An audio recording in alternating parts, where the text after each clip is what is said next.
যাকে আমি ছুঁতে পারি না, কাছে ডাকতে পারি না, একটিবারও চোখে চোখ রাখতে পারি না, তাকেই ভালোবেসে ফেলেছি নিঃশর্তভাবে।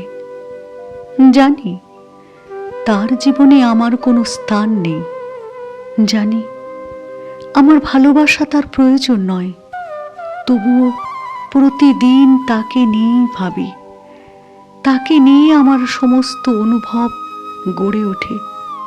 আমি কিচ্ছু চাই না তার কাছ থেকে, শুধু চাই সে ভালো থাকুক, চাই না সে জানুক আমার কষ্ট, কারণ আমার ভালোবাসায় চাওয়া নেই, অভিযোগ নেই। আমি তাকে ভালোবাসি এই বিশ্বাসে, যেখানে দুনিয়া বুঝুক বা না বুঝুক, একদিন একটা সময় আসবে যেখানে আত্মার কাছে আত্মা পৌঁছবে, তখন কেউ আর কারো থেকে দূরে থাকবো না। তখন সে জানবে একজন ছিল যে শুধু ভালোবেসেছিল নিঃস্বার্থে।